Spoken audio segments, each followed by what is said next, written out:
Benvenuti al Giro del Mondo in 80 giorni. A cura di Radio Nostra, ogni lunedì sera dalle ore 21. Buon ascolto.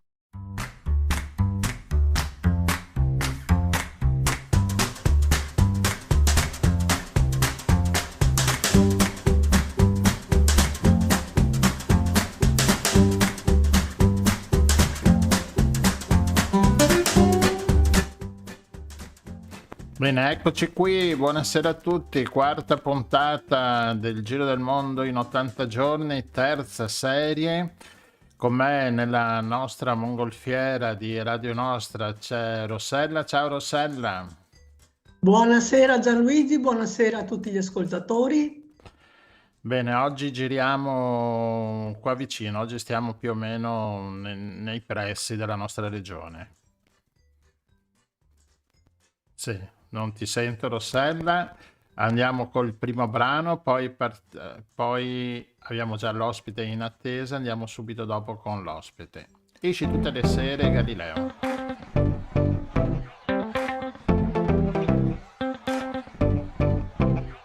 Non è vero che non serve bere più di un bicchiere, ma senti cosa stai dicendo, Francesco, perché sei così approssimativo?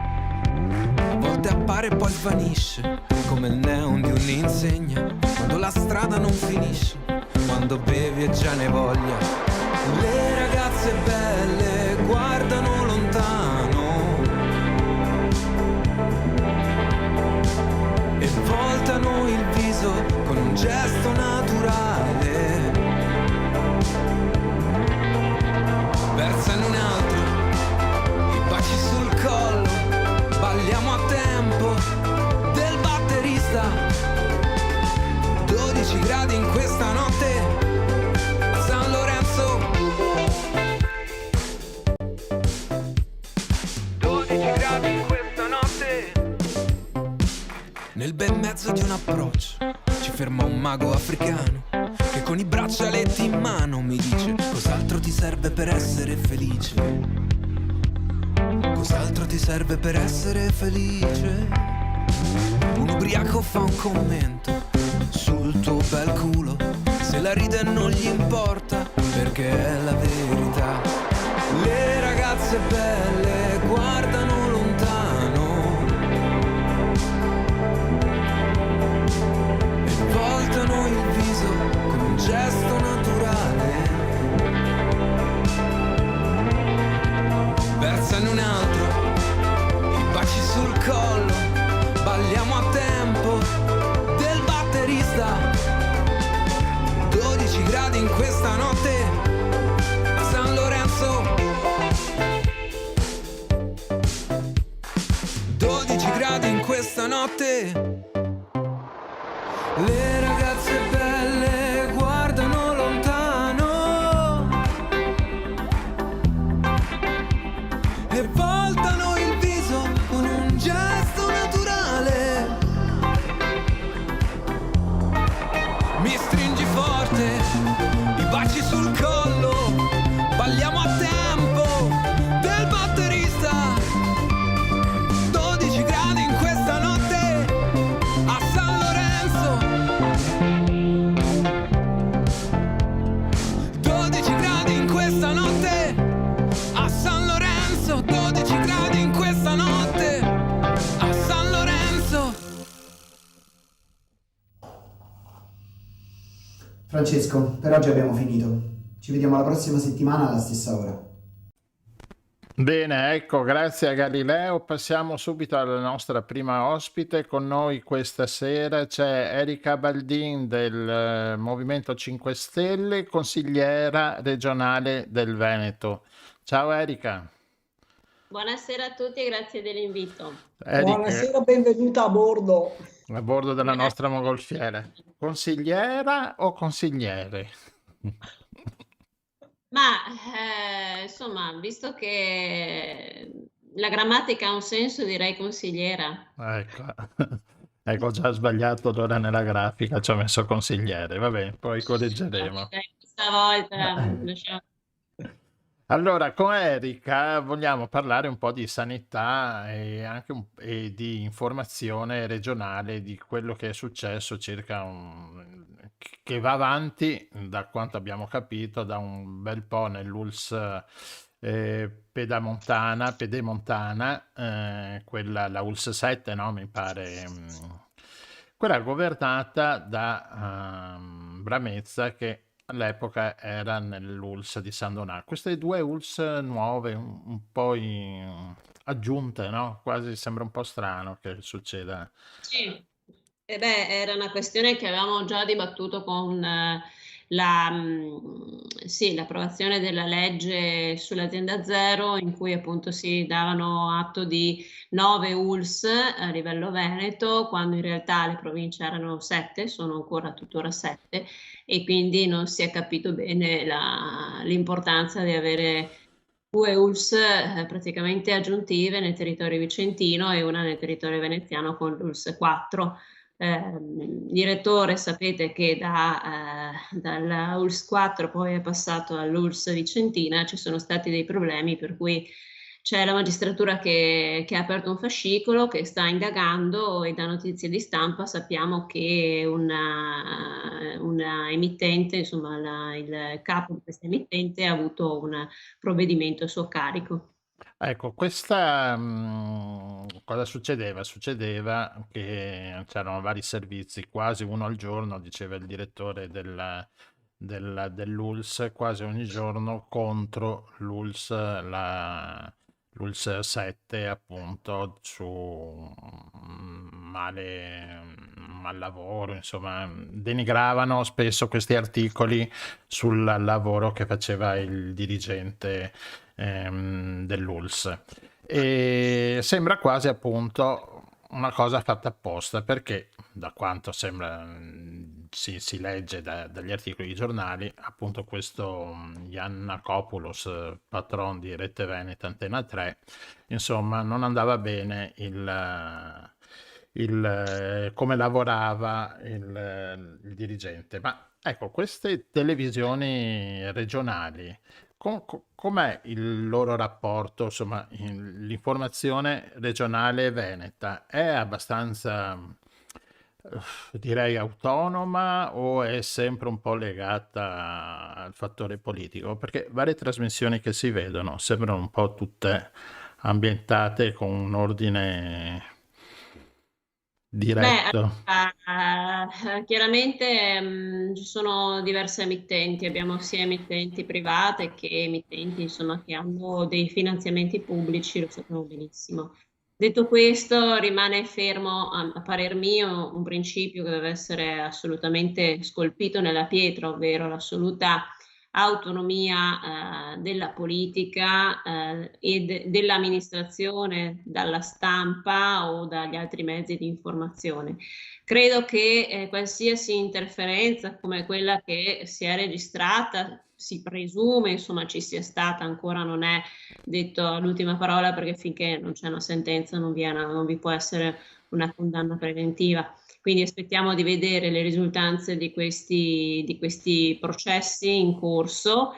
E voglio anch'io, sono curiosa di capire se effettivamente queste pressioni, queste minacce, insomma, questo continuo tormento, come si lamenta, come si legge dalla stampa, ci sia stato, perché se confermato sarebbe comunque molto grave che una persona che ha un certo ruolo nella stampa o nelle emittenti televisive abbia utilizzato certi metodi nei confronti di un direttore di una ULSS, chiunque esso sia, con qualunque colpa possa avere, perché sono questioni che vanno affrontate casomai a livello politico e quindi da una giunta regionale che è controllata a sua volta dal consiglio regionale. Questo dovrebbe essere la normale prassi. Se ciò non c'è, se quello che si dice è successo effettivamente, sarebbe appunto, lo ripeto, un caso molto grave, unico.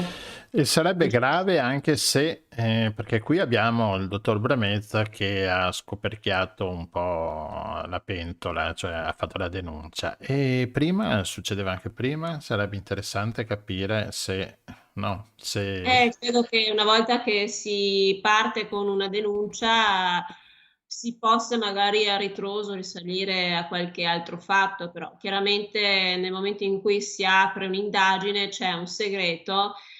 Come consiglieri regionali non possiamo più entrare nel merito attraverso atti ispettivi, ovvero interrogazioni o altri Certo. atti veri e propri, atti formali, quindi anche noi abbiamo un dovere di riservatezza e assolutamente un divieto di occuparci di certe questioni sottoposte al vaglio della magistratura. Sì, sì, questo è chiaro. E per quanto riguarda la sanità, adesso com'è messa con tutti questi problemi medici? Perché sembra una questione del problema del medico di base un po' allargata a tutte le ULSS, non solo, almeno qua nel San Donatese c'è sempre un problema del medico di base che ne mancano sempre, ma da quanto sembra anche in tutta la regione.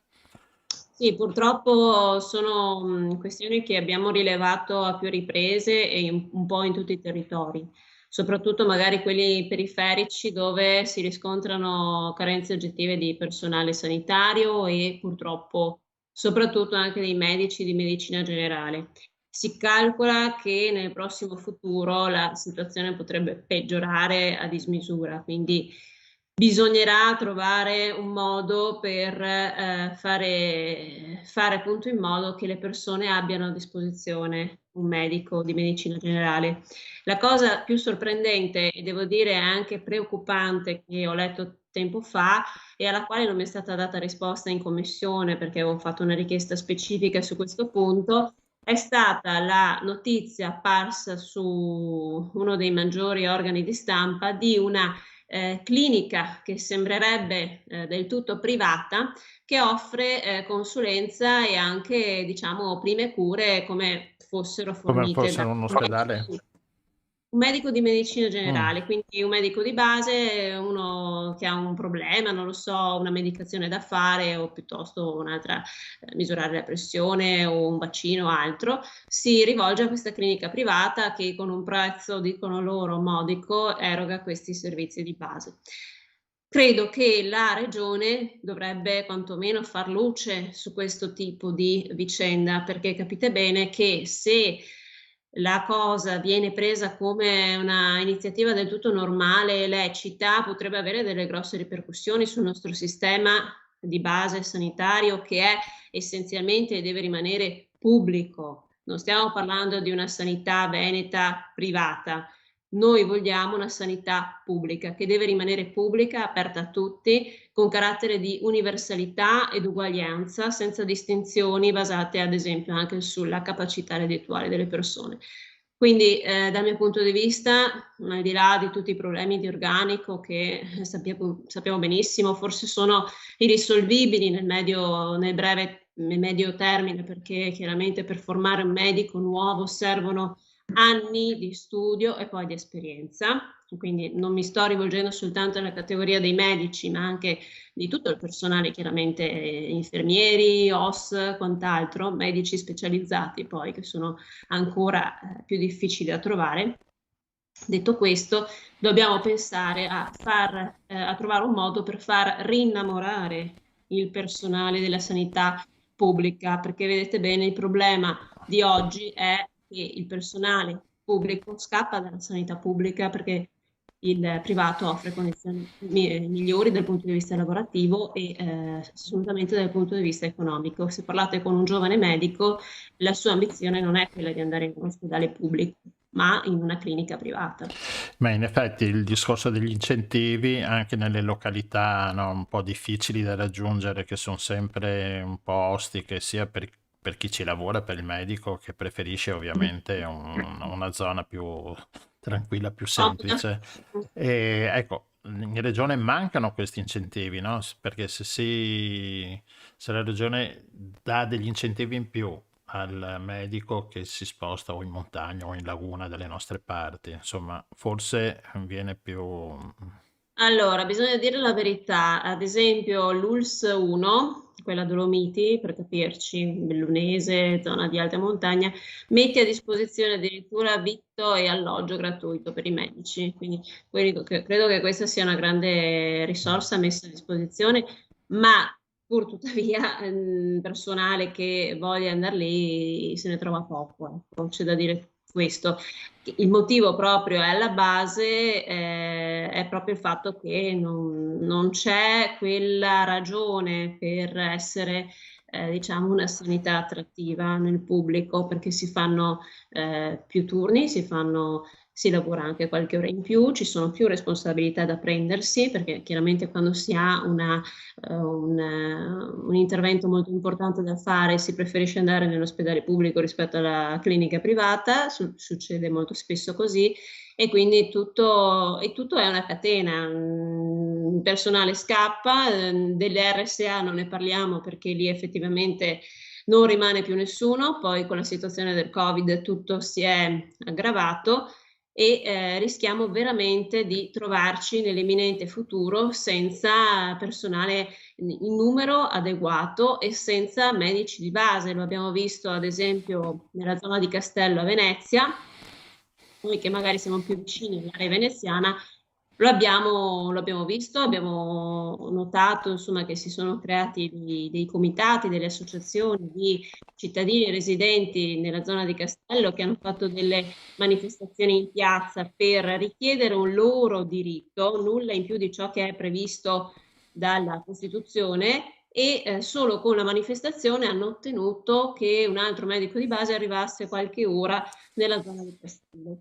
Credo che non bisognerebbe arrivare a tanto per pretendere, ma neanche per pretendere, per chiedere ciò che è, ripeto, un esclusivo diritto delle persone. Ma questi medici, cioè, non ci sono proprio fisicamente, cioè abbiamo un numero inferiore di medici che escono dalle università, cioè non c'è stato un buon rapporto tra iscrizioni, non so, tra l'università con dopo il mondo del lavoro?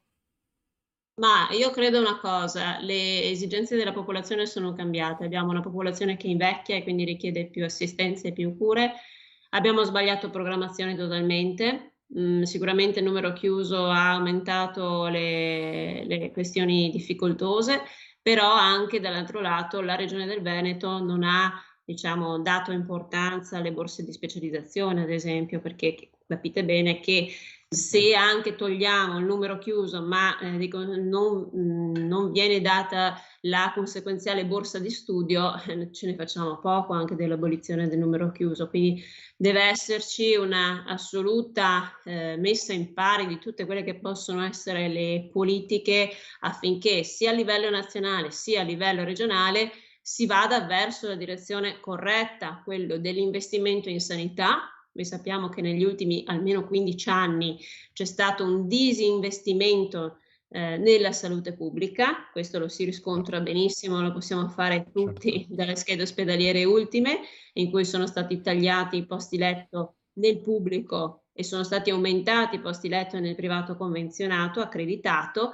e questi sono chiari segnali di ospedali che cedono il posto ai primariati in favore di altri.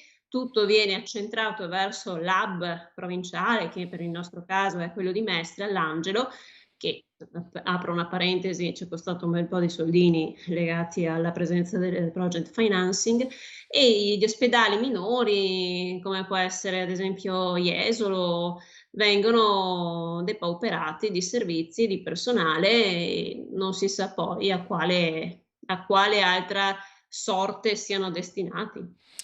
E adesso con questo nuovo governo, con le nuove, cioè, l'autonomia che si chiede, no? Il discorso della sanità è ad ambito regionale. C'è la possibilità di migliorare oppure andiamo un po' all'indietro? Cioè, lo vedremo. Io penso che bisogna capire come questa autonomia verrà attuata, se verrà attuata, perché se ne parla da tanti anni. E mi pare che anche a livello politico tra la maggioranza stessa vi siano diversità di vedute, diciamo così. Se pensiamo a un'idea di autonomia alla Zaia, 23 materie sono quelle che spettano di diritto al Veneto, ma se parliamo con qualche altro leghista, magari dalla parte più lombarda, quella che va per la maggiore, diciamo, c'è un'altra idea di autonomia, ovvero un qualcosa che va per gradi, quindi non tutte le 23 materie, ma un po' per volta, un po' per gradi. Ed è quello che effettivamente si diceva anche qualche tempo fa, ancora con la scorsa legislatura, lo ricordo benissimo questa discussione all'interno del Consiglio regionale quando si è appunto approvato il referendum, che poi ha visto comunque una grandissima percentuale di votanti per l'autonomia, ma ripeto, ci sono modi e modi per attuarla. E quindi sono curiosa di vedere cosa arriverà prima al Consiglio dei Ministri e poi cosa verrà approvato in seguito. Chiaramente poi ci sono delle intese che vanno fatte a livello di singola regione e l'idea principe è che vi sia una linea comune a tutte le regioni. Quindi anche dal punto di vista della spesa storica, dei costi standard, ci possono essere delle novità impreviste, perché ce l'hanno raccontata fino a ieri in un modo, oggi che la Lega governa con Fratelli d'Italia si parla di altro o di un altro modo di intendere l'autonomia. Quindi credo che questo si possa risolvere in un grande boomerang anche per la figura del presidente Zaia. Va bene Erika, vediamo un po' come tira il vento. Intanto col nostro vento qua è stabile, la nostra mongolfiera è abbastanza ferma, quindi puoi scendere anche senza tante difficoltà, ti facciamo scendere e tornare al tuo lavoro. Grazie Erika. Grazie a voi. Ciao, Grazie. grazie. A tutti.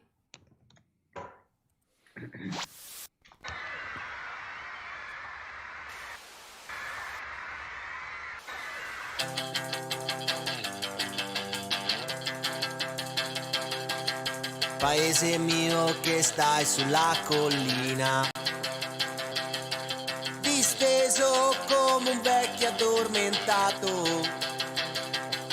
La noia, l'abbandono, niente, so la tua malattia. Paese mio, ti lascio, io vado via.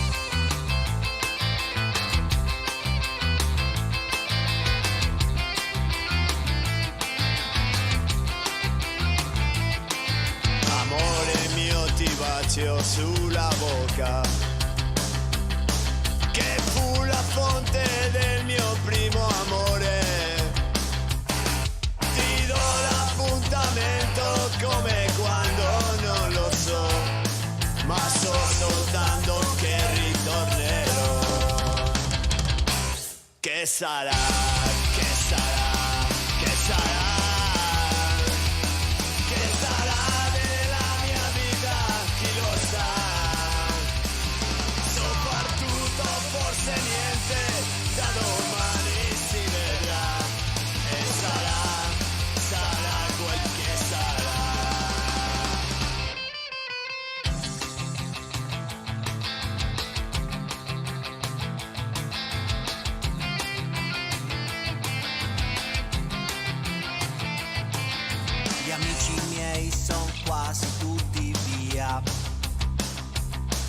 E gli altri partiranno dopo me. Peccato perché stavo bene in loro compagnia, ma tutto passa, tutto se ne va. Che sarà, che sarà, che sarà, che sarà della mia vita, chi lo sa. So far tutto o forse niente, da domani si vedrà.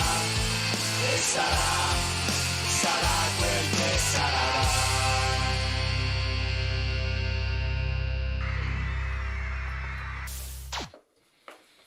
Io e Gomma Gommas su Radio Nostra, li salutiamo, il gruppo che ci è sempre simpatico, noi li seguiamo sempre. E che sarà con noi non ci sarà, ma con noi c'è il professor Fabio Pranovi. Buonasera professore.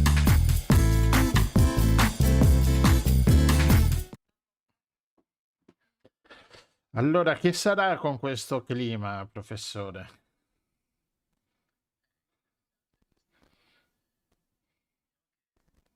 È arrivato il momento di uscire dall'idea del che sarà declinato al futuro e di cominciare a guardare quello che sta succedendo, diciamo, perché direi che gli ultimi 11 mesi ci hanno mostrato che siamo dentro totalmente alla crisi climatica in qualche modo. Abbiamo avuto delle stagioni totalmente diverse da quelle che ci saremmo mai aspettati, probabilmente anche appunto solo un anno fa. È sempre stato difficile immaginare un'estate così siccitosa, immaginarsi un non autunno come quello che stiamo vivendo. E questo sta cambiando molte cose. E il problema è che sembra che siamo, come dire, sempre nella fase appunto di attendere cosa saranno i cambiamenti climatici, cosa ci porteranno, ma non riusciamo ancora a sentirci davvero dentro e a viverli, nel senso di cominciare a pensare che dobbiamo ormai anche cambiare proprio le abitudini o che ne so, le tradizioni, direi cose del genere, insomma. Eppure i segnali ci sono e Sì, sono molto esatto, credo concreti, che no? anche gli scettici ormai vedano che c'è qualcosa in atto, no? Sì, però secondo me è ancora abbastanza, come dire, difficile collegarli, per dire adesso, non so, ma direi l'agricoltura in quest'estate ha sofferto tantissimo, abbiamo visto veramente cose, sì, per certi versi inimmaginabili quasi. Però anche a parlare con gli agricoltori, sì, beh, il cambiamento climatico, ma come dire, non siamo nella condizione di dire che da qui potremo avere tutte estati così.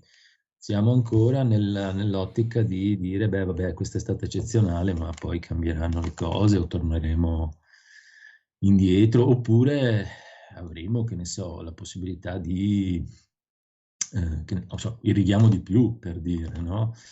E invece il problema è che siamo probabilmente talmente dentro questa crisi climatica che ormai bisogna cominciare ad mettere in campo soluzioni, diciamo, sistemiche, quindi per dire l'agricoltura dovrà cominciare a interrogarsi su come cambiare davvero.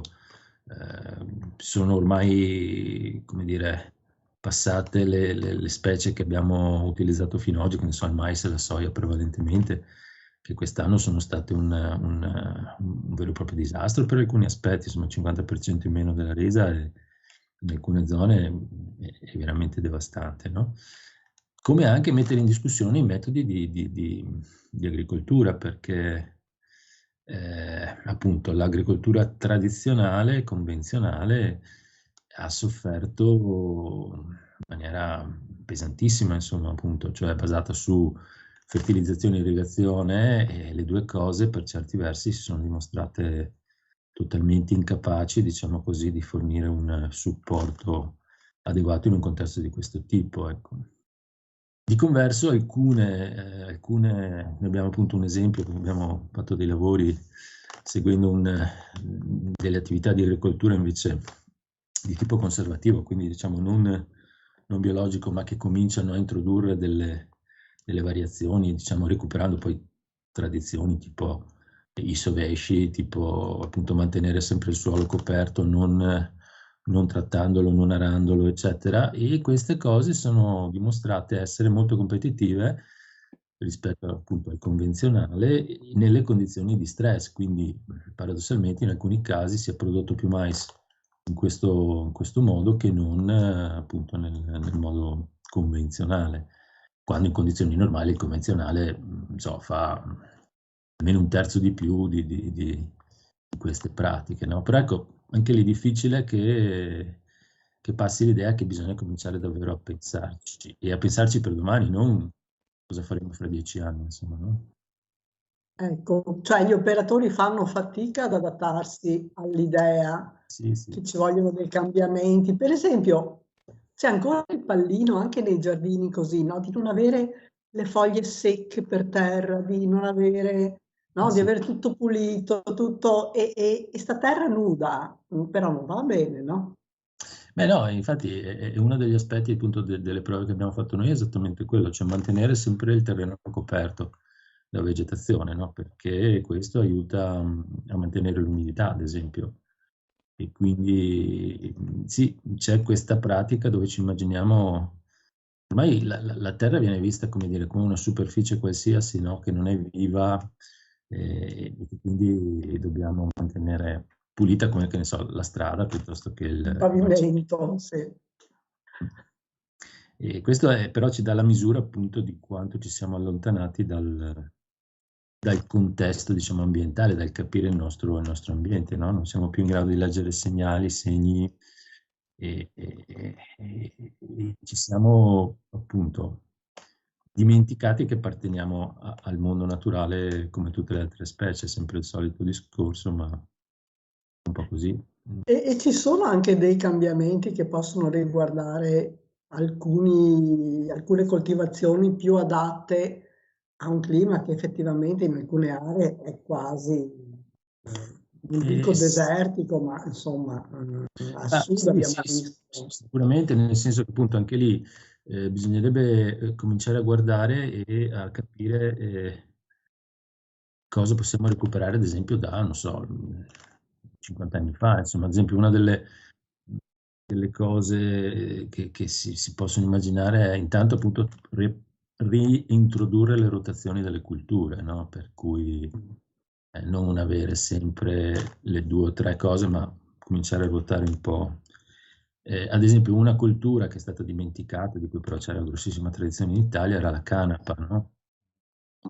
Che ha appunto una serie di utilizzi, non ultimo appunto quella, diciamo, terapeutica, che ha tutta una serie di problemi, e che però era appunto una cultura che si prestava molto bene alle varie tipologie anche di clima in Italia, quindi cultura robusta, cultura che aveva la possibilità. Però adesso pensare di poter, come dire, consigliare a un agricoltore di mettersi a fare canapa per una qualche, diciamo, attività poi di trasformazione, l'agricoltore non sa a chi venderla sostanzialmente, no?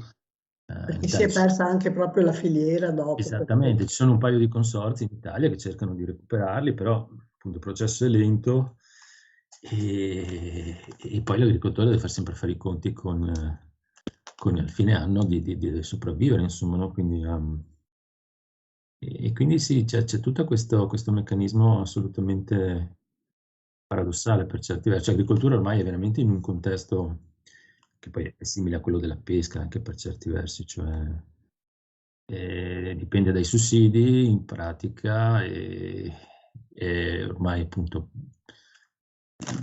soggetto a una meccanizzazione spinta che produce tutta una serie di fenomeni collaterali anche abbastanza pesanti, e però in primis credo che sia un po' che l'agricoltore sia staccato dalla terra, cioè non la percepisce più come, la percepivano i nostri nonni, come un qualcosa di vivo e con cui bisognava avere un rapporto, una relazione, no? Certo. Basta solo pensare che non so chi opera, diciamo, a livello appunto agricolo, si chiude dentro un trattore che ha l'aria condizionata no, e può, in qualche modo leggevo l'altro giorno su un articolo dove appunto ci sono alcune ipotesi dove si potrà fare anche agricoltura in zone che diventeranno sempre più calde, proprio perché comunque si utilizzano mezzi che hanno l'aria condizionata, che è paradossale, no? Sì, assolutamente. In effetti, cioè, l'agricoltura contribuisce al cambiamento climatico e a sua volta ne subisce gli effetti, no? Cioè, è un cane che si morde la coda. Esattamente, sì. Tra l'altro anche lì ci sono sicuramente delle pratiche che invece potrebbero aiutare l'agricoltura a diventare più che una sorgente, un qualcosa che aiuta a togliere CO2 dall'atmosfera. Quindi, però finché continuiamo a appunto rivoltare la terra, uccidere tutta la microfauna, queste sono appunto ormai in una situazione in cui la fertilità è mantenuta solo dalla chimica o quasi, e quindi diventa difficile ripristinare questi vecchi ruoli, che poi sono ruoli naturali, diciamo, no? ci siamo persi la naturalità, ecco, un po' di questa cosa. E sì, e adesso subiamo una situazione dove però, ripeto, facciamo ancora fatica a renderci conto che ci siamo davvero dentro totalmente, ecco. Sì, anche perché alla fine comunque parliamo di prodotti che servono all'alimentazione umana e quindi è un bene primario, cioè Sì, se sì, vogliamo anche se, sopravvivere. certo, anche se su questa cosa qui, ad esempio, nel momento in cui ci si entra un po', si trova una serie di paradossi, cioè, ad esempio, anche tutta la questione Ucraina, granaio europeo, eccetera, no? Sì, anche se poi alla fine in Ucraina si produce più o meno del 10%, diciamo, della produzione grano, eccetera. Solo che il problema è che molte aziende agricole in Italia producono, diciamo, cereali, prevalentemente mais, ad esempio, ma non è destinato all'alimentazione umana, no? È destinato neanche all'alimentazione degli animali, ma è destinato alla produzione di biogas.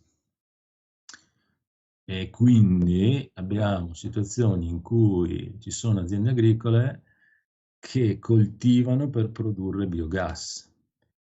E poi questo genera tutta una serie di sussidi statali che sostanzialmente mantengono viva l'azienda. Siccome queste aziende hanno associato una stalla, quindi hanno degli animali, allevano delle vacche, devono anche nutrirle, e per nutrirle fino a appunto un anno fa importavano il mais dall'Ucraina. Ok. Quindi portavano il mais dall'Ucraina per dare da mangiare alle loro vacche e la loro produzione di mais la usavano per fare biogas. Che In poi questo suona periodo, biogas, biogas, no? Bio, sì, sembra una cosa perfetto, meravigliosa. soltanto che appunto è la tipica cosa che succede, cioè ci siamo inventati una funzione nuova per dei prodotti agricoli, in questo caso, come poi succede per i prodotti anche ittici, che in realtà tolgono, diciamo, proteine dal mercato, no? Potremmo mangiarlo, invece di mangiarlo, il pesce lo trasformiamo in salmone, perdendone un sacco, per dire, le acciughe, e il mais lo trasformiamo in biogas, voglio dire. Quindi non è che sia un qualche cosa, diciamo, che viene prodotto con un eccesso di produzione, viene proprio in questo modo deviata la produzione e quindi anche in qualche modo snaturato proprio il processo di produzione. Si Il produce biogas a che cosa serve? Cioè viene usato poi si usa appunto come surrogato del metano sostanzialmente, quindi per attività appunto che richiedono un utilizzo di gas, ecco. Biocombustibile in qualche modo. Quindi è tutto un circolo dal quale è escluso l'equilibrio, diciamo. Esatto, il problema è che l'agricoltura non dell'ambiente. produce più cibo, ma produce dei prodotti. E quindi non c'è neanche l'interesse a produrre cose di qualità, perché poi alla fine se devo produrre un mais che devo mettere dentro a appunto un sistema di Certo. fermentazione, non occorre che sia un mais di qualità, ovviamente, no? E quindi non mi interessa più che la mia produzione sia di qualità, e quindi non mi serve più che il terreno sia curato in un certo modo, eccetera, eccetera, insomma. E poi però arrivano appunto stagioni come questa, che saranno probabilmente, appunto, speriamo di no, ma potrebbero davvero essere la quotidianità nei prossimi anni, e a quel punto siamo totalmente impreparati, perché abbiamo un sistema che non è in grado di adattarsi a queste situazioni diverse, insomma, nuove. Certo. Ma abbiamo già visto quest'estate, no? Con i prezzi che sono saliti in un modo assurdo, e insomma per prodotti che dovrebbero essere così alla portata di chiunque. E adesso chissà cosa succederà alle verdure invernali che non sentono il freddo, perché un novembre così non se lo ricorda nessuno di noi, ecco. No, esatto.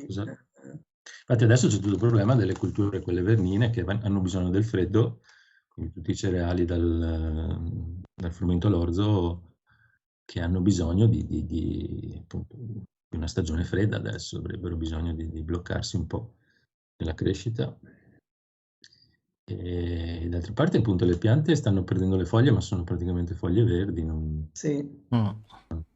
c'è più neanche, perché non è arrivato il segnale del freddo, è arrivato il segnale, diciamo così, del fotoperiodo che è cambiato, quindi poca luce nelle 24 ore, quindi c'è un segnale che viene colto come il segnale che bisogna prepararsi all'inverno, diciamo, ma non c'è l'altro segnale importante che è quello dell'abbassamento della temperatura, che è quello che prepara appunto, cui la pianta si prepara estraendo dalle foglie tutte le sostanze che può, in modo tale da reintegrarle senza perderle e poi perdere la foglia, diciamo, no? Invece la foglia cade perché appunto è arrivato il momento che faccia così, ma non è, diciamo, la pianta non è pronta a perderle.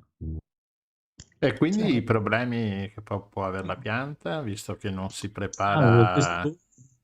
non si sa, nel senso che probabilmente sicuramente diciamo perde più energia di quella che dovrebbe, perché appunto reintegrare una serie di pigmenti che sono costosi dal punto di vista energetico nella produzione è un problema, quindi poi la prossima primavera dovrà dare più fondo alle riserve energetiche per ricreare tutte queste molecole ex novo. È situazione nuova, per cui assolutamente mai testata per certi versi, ecco, quindi siamo veramente in un contesto in cui quasi tutto è nuovo o comunque molto molto da sperimentare, no? Quasi. Sì, anche molto allarmante, credo che possiamo E dall'altra dire. parte è molto allarmante perché non sembra che siamo in grado di trovare, cioè neppure appunto sotto pressione, sembra che siamo in grado di trovare delle motivazioni per fare delle scelte diciamo sostanziali. Ecco. Perché anche questi, adesso inizia anche questa COP27, insomma, tutte queste vari incontri, però fino adesso non hanno dato nessun risultato. No, infatti appunto ci sono adesso una serie di studi che dicono che probabilmente abbiamo ancora un po' di tempo a proposito appunto di COP, per mantenere l'aumento di temperatura fine secolo entro il 1,5 gradi, però dobbiamo davvero fare prestissimo e mettere in atto delle strategie che siano di profonda decarbonizzazione sostanzialmente, quindi e apparentemente, ripeto, non siamo pronti, poi appunto il rischio è che situazioni di crisi come quella dell'Ucraina facciano altro che, come dire, azzerare tutto quello che avevamo guadagnato negli ultimi 10 anni e si ritorna per dire a parlare di OGM, si ritorna a parlare di ripristino Di carbone. della chimica nell'agricoltura, il carbone o la riapertura delle centrali che immaginavamo essere chiuse per la produzione di energia. E quindi sembra veramente che basti molto poco, no? Ovviamente la crisi ucraina non è poco, però rispetto al contesto mondiale sembra sempre che si cerchi un po' una scusa quasi per ritornare indietro, ecco, per far sì A che... proposito, qualcuno ha capito come mai l'ONU ha scelto l'Egitto come sede di COP27? Allora, credo che sia, non lo so sinceramente, credo che fosse ora che andassero in Africa sostanzialmente. Sì, questo ce lo siamo detto. Poi perché l'Egitto, non lo so. Io ho trovato la soluzione. E secondo me è perché così stanno al sicuro dalle manifestazioni. Ah beh, sono andati a Sharm el Sheikh per quello, credo, assolutamente. Cioè, nel senso, l'anno scorso a Glasgow ci sono state tante manifestazioni a margine, fuori dai palazzi, eccetera. Lì non c'è questo rischio. Beh no, poi si sono isolati a Sharm, per cui insomma lì veramente c'è il deserto intorno, quindi è abbastanza difficile non vedere che sta, diciamo, arrivando qualcuno per manifestare. Quindi sì, beh, quella credo sia una delle motivazioni.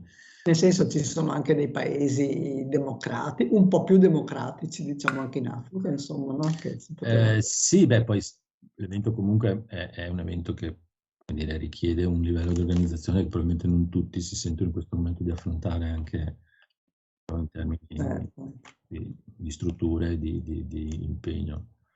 Detto questo, poi appunto tornando all'inizio, sì, ormai siamo arrivati alla 27ª e faccio fatica ad immaginarmi che si dica qualcosa di diverso dalle altre Sì, Per gli dalle ultimi No, 10, purtroppo anche i più ottimisti ormai lo vedono come una cosa rituale e abbastanza così. Sì, d'altra parte è vero che come fanno i governi in questo contesto a non formalmente fare una cosa del genere e uscire anche con delle dichiarazioni. Poi la possibilità che ci sia una reale messa in pratica, diciamo così, di strategie in questa direzione in questo momento sembra abbastanza distante. D'altra parte appunto abbiamo bisogno di trovare delle soluzioni davvero. Sì, in E- effetti sembra che non sia cambiato nulla, cioè lo vedo anche in questi giorni dalla preparazione al Natale, che ormai siamo appena alla prima settimana di novembre e già ci sono le illuminazioni dei mercati, supermercati, alberini di Natale accese. Io pensavo, beh, con questa crisi qua almeno accenderanno, incominceranno a dicembre a preparare, invece no. Invece no, la grande distribuzione, il mercato ha anticipato ancora la preparazione natalizia. Sì, probabilmente con l'idea che se poi entriamo davvero in una crisi energetica, almeno in parte abbiamo già, come dire, attivato il meccanismo. E d'altra parte avevamo anche attivato un ragionamento con la grande distribuzione, perché abbiamo detto forse è veramente giunto il momento di ripristinare le chiusure domenicali festive, no? Avete un problema energetico, riducete di un giorno la chiusura, ci guadagnate. Ma no, perché adesso sembra che la domenica sia il giorno preferito per fare non è più il sabato, ma ci siamo talmente abituati che sembra che le persone ormai vadano a fare la spesa la domenica. La domenica come divertimento, dopo una settimana di lavoro. Esatto, che sia il giorno più gettonato per andare a fare la spesa nei grandi Ma anche cose elementari tipo tenere le porte chiuse, ecco, questo è uno dei miei pallini, no? E con le bollette salatissime dico finalmente chiuderanno le porte, invece gelo d'estate che esce sulla strada e un caldo assurdo d'inverno che esce sulla strada. E torniamo però al discorso di prima, dove sembra difficile, no? Anche in un contesto estremamente critico, immaginarsi che qualsiasi cosa può contribuire in maniera positiva o negativa alla crisi stessa. Ecco. Ah sì, è vero. Vabbè, sembra un po', no, la rana nell'acqua calda che fanno bollire il discorso dell'abolizione dell'acqua, un po' alla volta.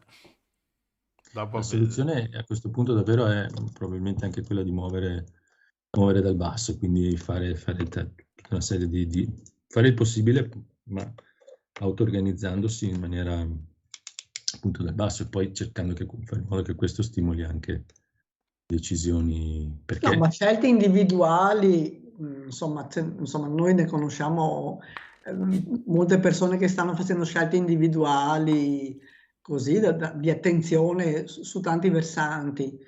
Il problema è che non è sufficiente. No, certo, però anche lì probabilmente esiste c'è la necessità ormai di cominciare a collegarle tutte queste scelte individuali, no? Perché comincino a diventare qualcosa di più che una singola persona, ma anche un singolo gruppo di persone, no? E immaginarsi appunto un qualche cosa che possa veramente far cambiare. Tornando al discorso dell'agricoltura, giusto forse per chiudere, ma c'è stato fatto un lavoro eccezionale dei gruppi d'acquisto, no, solidali, che hanno in qualche modo lavorato su chilometro zero, eccetera, eccetera. Ma nella realtà probabilmente in questo momento non sono veramente la cosa sufficiente per cambiare diciamo il mondo dell'agricoltura, della piccola e media agricoltura, no? Cioè hanno raggiunto quel livello perché sono appunto basati sul volontariato, eccetera, eccetera, per cui non riescono più ad andare oltre, no? C'è bisogno di qualcosa che vada un po' oltre, quindi bisogna reinventarsi, partendo dall'esperienza dei gas in questo caso, no? Ma immaginandosi una soluzione totalmente diversa. Perché? Perché l'agricoltore deve essere spinto anche dal fatto che, ok, io faccio delle scelte, ma comunque non perdo del reddito, ecco, no? E quindi probabilmente la sfida vera adesso in questo momento, almeno una cosa su cui stiamo cercando di lavorare, è proprio questa, cioè cercare di capire come che leve muovere per far sì che sostanzialmente i piccoli e medi agricoltori, cioè quindi non lavorare sui grandi agricoltori, su chi ha centinaia di ettari, ma diciamo dai 10 ettari in giù, possono essere spinti a fare delle scelte intanto per ritornare alla terra, reinnamorarsi della propria terra, produrre cibo e non prodotti, e che però questo gli venga riconosciuto in qualche modo, quindi Certo. e questo non può essere probabilmente altro che un sistema che parte veramente dal basso, no? Perché non ci vedo grosse alternative. Certo, no, anche perché qui i consumatori hanno un importante ruolo, no? Perché sono loro che Assolutamente, devono assolutamente. riconoscere il valore, no? Assolutamente, bisogna creare appunto dei sistemi per cui questo diventi possibile, accessibile, che non sia appunto il costo folle, ma che però preveda proprio una... E ripeto, tutti i meccanismi che abbiamo in questo momento sembrano essere molto limitati, no? In questa direzione, non sembrano essere in grado di allargare troppo il contesto. Sono bellissime esperienze, non so, tutti i mercatini biologici, eccetera, eccetera, sono bellissimi, ma frequentati da pochissima gente, sia come produttori sia come consumatori. E allora vuol dire che non sono in questo momento esattamente la soluzione, no? Certo, gli manca un passo in più, perché ormai diciamo... Esatto, cioè deve essere un qualcosa che diventa contagioso, per cui qualcosa che parte da 10 agricoltori, ma poi velocissimamente diventano 100, 1000 che prendono tutti quella strada, no? E la stessa cosa vale per i consumatori. In questo momento sembra che siamo un po' bloccati appunto su sistemi di nicchia. Bellissimi, sono esperienze assolutamente fantastiche, ma che ormai vanno avanti da una decina d'anni, non hanno cambiato in qualche modo sono un po'. Manca ancora qualcosa, ecco. Sì, è vero. Quindi bisogna lavorare su questo probabilmente e trovando delle soluzioni magari appunto anche totalmente nuove oppure non tanto nuove, ma in cui riconosciamo lo sforzo appunto che viene fatto da chi produce riconosce che deve fare uno sforzo ovviamente e i consumatori cercano di associarci un momento in una condizione diversa, diciamo, ecco. Sì, anche per i consumatori, anche il consumatore deve fare uno sforzo perché non può più aspettare, sì. E questo crea delle difficoltà a tutti i livelli, insomma. Sì, beh, perché poi cambiare le abitudini è difficile, esatto. no? È facile abituarsi alla normalità, però appunto paradossalmente in questo momento la normalità non ce l'abbiamo più, quindi sembrerebbe più facile innescare il cambiamento, e invece sembra che non sia così perché siamo ancora lenti a cambiare. È vero, è vero. Va bene, professore, la ringraziamo sempre. Grazie. Gli lasciamo i suoi studi ai suoi alunni in via Torino, a Mestre, e ci sentiremo più avanti, va bene? Va bene, benissimo, alla prossima. Grazie mille, buonasera. Grazie.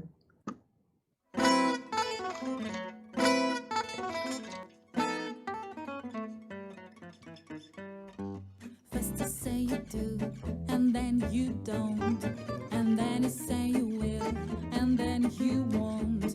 You undecided now, so what are you gonna do?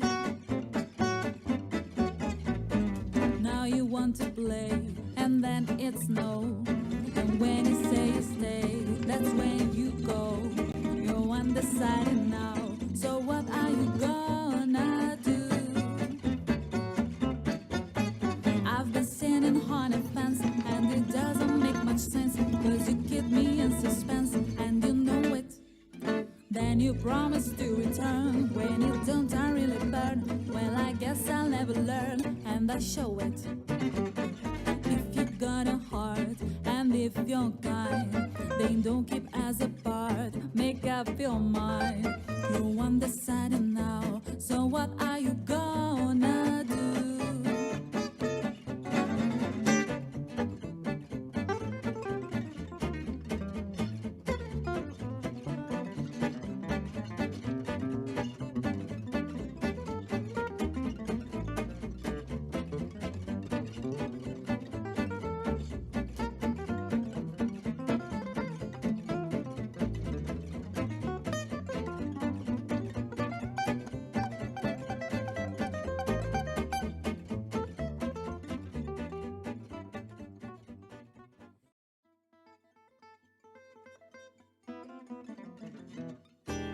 Puerte cazzuno cu uno stemma a rete, una cupolella che vi si era alzata, passa scampagnando pattuleta, come no a papà ti fa guardare. fa l'americano, americano, americano. Senta me chi tu fa. Tu vuoi vivere alla moda, ma se bevi whisky and soda, poi ti senti disturbante. Tu abballo rock and roll, tu giochi a baseball, ma i soldi per camel, chi te li dà la borsetta di mamma? Tu vuoi fa l'americano, americano, americano. Ma si nati in Italia, siendo a me non c'è sta niente a fa. Ok, napolitano, tu vuoi fa l'americano, tu vuoi fa l'americano.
Può capire chi te va bene se tu le parla miezza americana, quando si fa l'amore sotto la luna, come te viene in capo di I love you.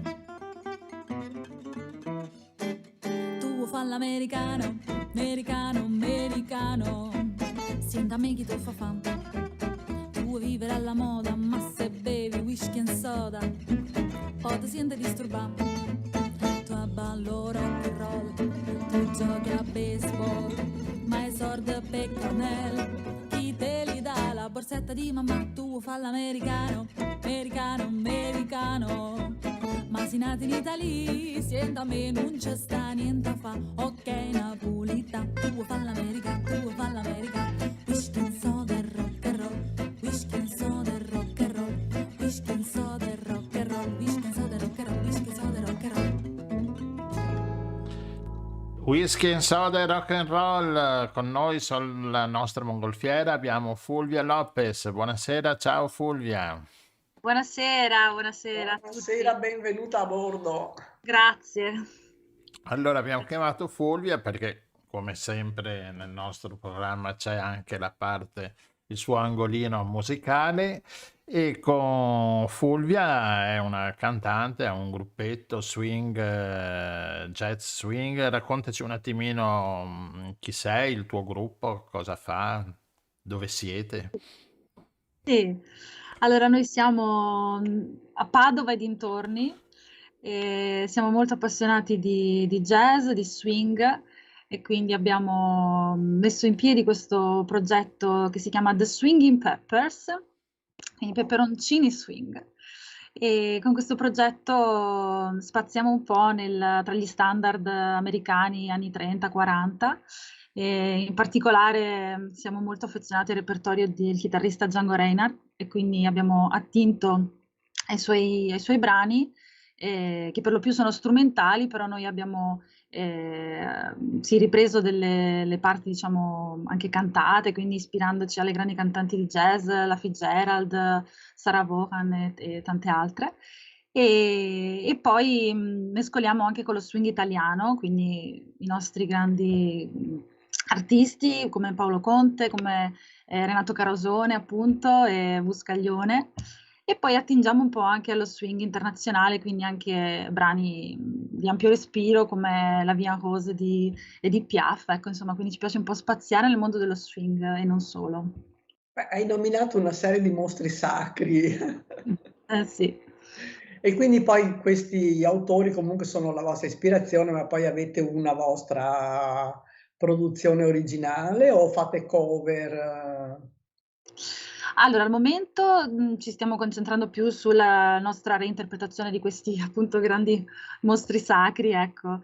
Poi io sono appassionata anche di tanti altri generi, quindi canto anche musica brasiliana, musica lusofona in generale, quindi in portoghese, per cui fado e tante altre cose. Allora lì mi sto lanciando anche nella parte compositiva, quindi con l'altro mio progetto, appunto che si chiama Pedra Portuguesa.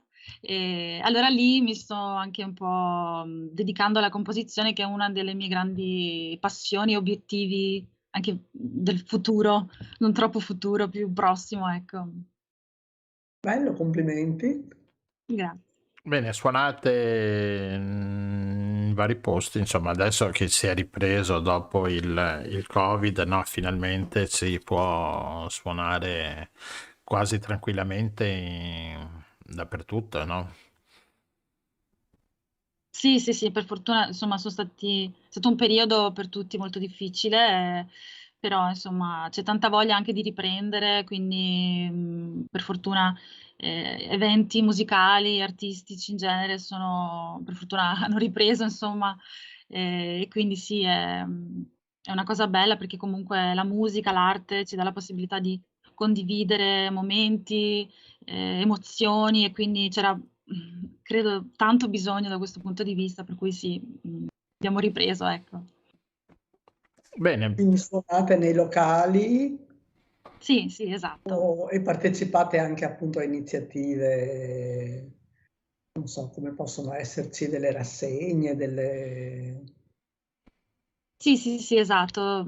Partecipiamo insomma ai festival, festival jazz, festival anche, penso anche a festival appunto dedicati alla musica anche popolare, più particolare, come può essere ad esempio anche la musica lusofona, quindi il fado portoghese, la musica capoverdiana, quindi ci sono, diciamo, ogni stile musicale ha il suo contesto più adeguato per quel tipo di musica piuttosto che un'altra, quindi insomma ci sono... E poi ci sono certo i locali che comunque danno spazio, oltre al buon vino, al buon cibo, anche un accompagnamento musicale che intrattenga un po' la clientela, ecco. la scelta della musica portoghese è stata Portoghese. Sì. è stata per Ma allora, in motivi realtà un po' mi sono fatta influenzare forse dal mio cognome, che in realtà è portoghese, perché Lopez, che con la S non finale, con la Z, che io Lopez è più spagnolo, no? esatto, mi raccomando sempre che non sia con la Z. Sì, ma in Con la effetti anch'io per scriverlo ogni tanto controllavo se era giusto o no.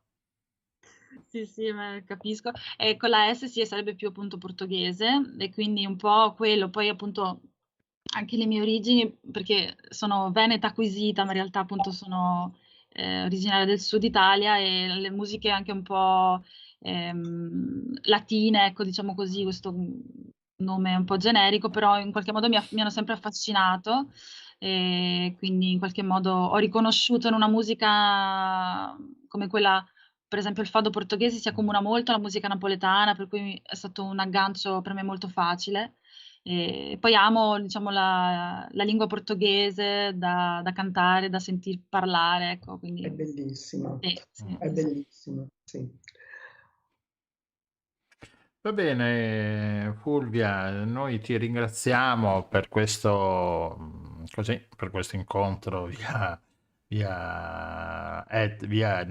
via etere, perché non siamo via linee internet, via linee telefoniche. E niente, vediamo, magari ci vedremo anche, insomma, presto, vediamo se riusciamo a farti venire anche al nostro festival, no, Rossella?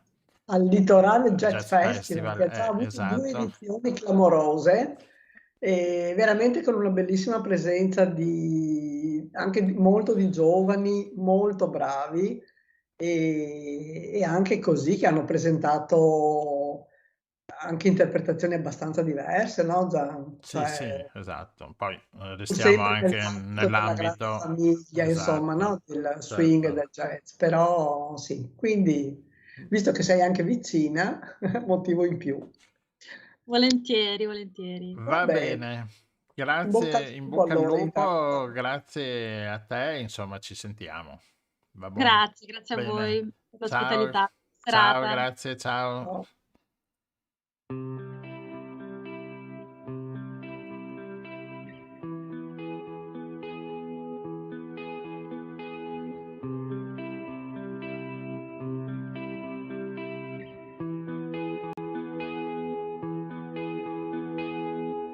Rileggendo una lettera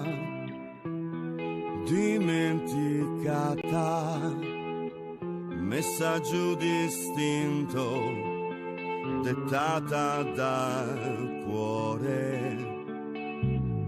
Era un foglio bianco da voler riempire, ricordi e passioni vuoti da scrivere. Avevi voglia di mettere tutto nero su bianco, le parole da liberare, eppure siamo parte di tutto e ci sentiamo parte di niente.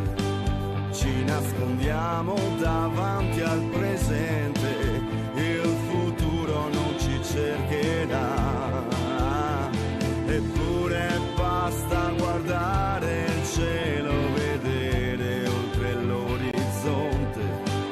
Le nostre vite sono un fiume da far scorrere,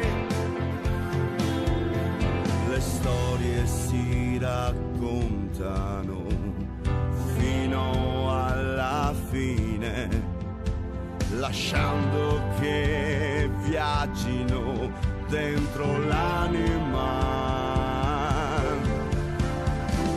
complici degli eventi segnati da ciò che siamo, impotenti per ciò che lasciamo, eppure siamo solo attori del nostro passato.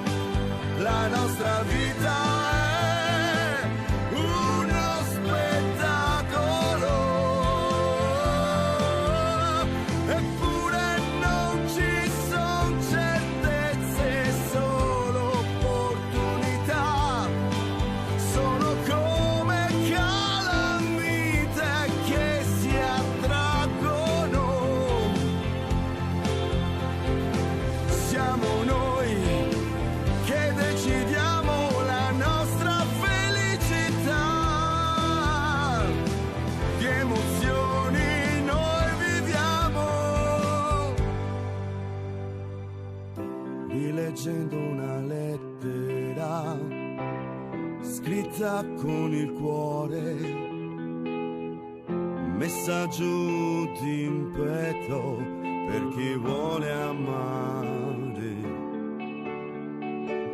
Un foglio pieno di frasi che parlano di ricordi, passione di una vita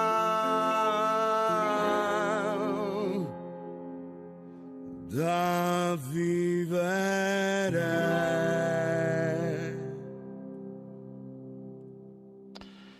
Eccoci qua, tornati nuovamente in studio sulla nostra mongolfiera. Passiamo subito al nostro quarto ospite. Un attimino che cerco, eccolo qua, che si è... perché io ho tanti tastini da premere. Eccoci qua. Hai voluto fare il Allora, regista? sì. Ecco qua, abbiamo, è partito anche il Giovanni Timossi, via subito. Ciao Giovanni. Ciao Gianluigi, ciao Rossella, buonasera Buonasera Giovanni, bentornato. Grazie. No, è È partito sempre un anche piacere. il filmato del TG2, mi è partito assieme alla tua Ah. scheda. Allora, perché Giovanni Timossi? Perché il filmato del TG2? Perché Giovanni Timossi ha scoperto una nuova farfalla, vero Giovanni? Diciamo che tecnicamente è una nuova falena, se vogliamo dire una farfalla Vabbè, notturna, così diciamo, ci mettiamo tutti d'accordo. ecco, una farfalla notturna. Esatto, però sì, il termine corretto è falena, insomma. Sì, c'è stata una certa diffusione grazie ovviamente al Parco Dolomiti Bellunesi, visto che è stata scoperta all'interno del perimetro e dell'area protetta del Parco Nazionale, nella Busa delle Vette, che molte persone conoscono probabilmente anche non solo i feltrini, perché siamo sopra Feltre, vicino al rifugio dal Piazza, che è proprio sopra il passo Crocedown, però è una zona frequentata da moltissime persone, un po' di tutta anche provincia di Treviso, oltre che di Belluno. Quindi è stata data diffusione perché effettivamente era una notizia che è una notizia che ha una sua importanza. Ovviamente la descrizione di questa specie è ancora dello scorso anno, poi insomma i tempi si sono un po' allungati sulla comunicazione per vari motivi che sono prima di tutto anche la difficoltà che hanno i parchi nazionali a fare tutto quello che fanno, perché alla fine il personale è veramente ridotto, vi assicuro che è così, e non ci sono assunzioni, non ci sono... Se sia un miracolo quello che fanno, insomma. Esatto, quindi la comunicazione è venuta fuori adesso perché il parco ha fatto un po' di, come si dice, informazione alla stampa, e quindi questa notizia giustamente è stata divulgata e adesso siamo qui a parlarne, insomma. La farfalla è anche un po' bruttina da vedere. Non devi dire queste cose a Giovanni. Ogni schiarafone è bella mamma sua, scusa. Qui ci sarebbe da discutere un bel po' sul fatto di quanto possa influenzare la bellezza delle forme di vita la ricerca, perché tutti l'ho detta pazzi per le apposta. orchidee, tutti sono pazzi per le orchidee, tutti sono pazzi per gli uccelli come i rapaci affascinanti o gli uccelli tropicali, e poi invece noi siamo stati fregati da un organismo che era un virus, che è decisamente poco affascinante, però forse era meglio studiarlo prima di studiare anche animali più affascinanti, purtroppo, e questa è la faccenda. Comunque generalmente le falene non sono proprio tutte, diciamo, con dei colori smorti. In questo caso, a parte il fatto che sapete bene che la fotografia non rende la realtà delle cose, anche se fatta con tecnica particolare, che comporta l'utilizzo di obiettivi, macchine per gli ingrandimenti, perché è un animale molto piccolo, e quindi non sono sempre così. Questa è una falena che ha un colore di fondo abbastanza anonimo, un bianco crema con qualche macchiolina e delle lunghe frange. Dopo ci sono altri particolari che si vedono solo con molta attenzione, c'ha dei palpi falciformi molto sviluppati, insomma. Certo, è abbastanza uniforme come colore, questo sì. La grandezza è di 1 centimetro? Sì, 12 mm di apertura alare. Quindi è piccola. Ma Esatto. qual è il motivo di interesse, Giovanni, per questa falena? Semplicemente che va ad aggiungersi alla vasta famiglia, o ha dei comportamenti un po' particolari che la rendono interessante? Allora, il discorso fondamentale è questo. Intanto chi non fa attività di ricerca sul campo come me magari non è molto informato, ma in generale quando si fa ricerca si fanno attività di monitoraggio e attività di ricerca di base. Monitoraggio vuol dire, ad esempio, andiamo a rilevare la presenza di specie protette presenti nella direttiva Habitat famosa, e questa è una parte del lavoro che si fa sul campo. E ovviamente è quello sul quale in qualche modo anche ci sono più possibilità anche dal punto di vista finanziario, e i parchi hanno delle disponibilità che il Ministero gli dà. Poi ci sono le ricerche di base, quindi in questo caso rientriamo nella ricerca di base, ovvero cosa vuol dire? Quando non so, perché bisogna rendersi conto che la realtà è questa. Io adesso sto lavorando, per fare un esempio, sui cogli asolani. Non è che sono un ambiente particolarmente no, estremo da indagare. Eppure sui cogli asolani non c'è assolutamente una lista di specie né di farfalle, oddio, di farfalle c'è, parziale, ma non c'è una lista di lepidotteri, di specie di lepidotteri. Quindi questa si chiama ricerca di base e va a maggior ragione in un'area protetta non sapere che cosa c'è, che cosa si protegge in un'area piuttosto un controsenso più che altro. Quindi io faccio sia azioni di lavoro di monitoraggio, ovvero vado a rilevare specie di cui so la presenza e cerco di valutarne magari lo stato di salute della popolazione, e vado a fare anche ormai, anzi diciamo che si fa molta ricerca di base, perché di fondo sono pochi i parchi che sono in grado di fornire una checklist completa agli organismi presenti all'interno dell'area protetta, che ovviamente è una cosa più o meno impossibile da fare, cioè probabilmente non si riuscirà mai a contare tutti gli organismi presenti. Anche perché ci saranno dei cambiamenti, no? Ci sono dei cambiamenti, ci sono delle difficoltà oggettive, ci sono un enorme numero di invertebrati per i quali ci sono pochi specialisti, ci sono tecniche di ricerca sofisticate, ci sono tempi lunghi. Però di fondo, almeno su alcune cose bisogna puntare, perché ad esempio i lepidotteri sono tutti dei insetti pronobi, cioè farfalle e falene sono insetti impollinatori. Quindi è importante, visto che c'è anche adesso una sensibilità maggiore su questi organismi, è importante sapere almeno di gruppi principali, non dico più importanti, ma la composizione della biodiversità. E cosa succede quando si va a fare questo lavoro di ricerca di base? Succede chiaramente ogni tanto che si trova qualcosa che nessuno ha mai visto prima, quindi si trovano quelle che sono delle assolute novità scientifiche, e queste hanno un grande valore, anche se non abbiamo di fronte un bel pappagallo verde, tutto colorato, un nuovo uccello del paradiso, non lo so, una nuova scimmia, un nuovo pipistrello, un animale grande, anche perché ormai di animali grandi da scoprire anche nelle giungle dell'Amazzonia e del Borneo ce ne sono, penso, ormai ben pochi, e la maggior parte delle scoperte scientifiche in campo zoologico sono di solito di invertebrati, quindi animali molto piccoli, non è detto, perché vengono anche descritte ogni anno specie nuove di farfalle, magari non qua, diciamo, nel vecchio mondo, ma nei tropici. Quindi di fondo è una cosa importante, perché intanto sta a indicare che noi abbiamo delle conoscenze molto scarse ancora della natura che ci circonda. Ovviamente per uno ricercatore, per uno zoologo, un botanico, comunque scoprire una nuova specie è una cosa abbastanza eccezionale, vuol dire vedere qualcosa che nessuno ha visto prima. È come andare in cima per la prima volta a una montagna e vedere che panorama si vede da quella cima dove non è mai salito nessuno. Questo paragone è anche abbastanza azzeccato, perché questa specie si trova soprattutto in montagna, sopra i 2000 metri di quota. E questo però apre un panorama, cioè scoprire una specie nuova apre un panorama non dal punto di vista paesaggistico, ma dal punto di vista scientifico.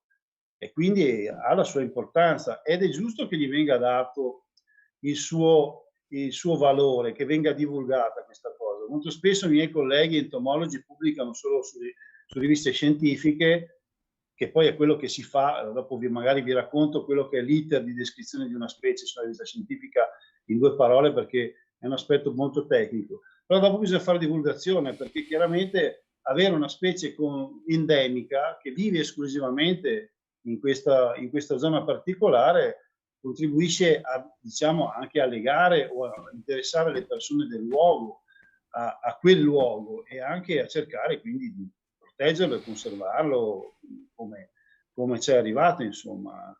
Ma tu ti sei accorto subito quando l'hai vista che era una specie nuova, o hai dovuto pensarci e hai detto forse assomiglia a quest'altra, forse... No, non me ne sono accorto assolutamente, no.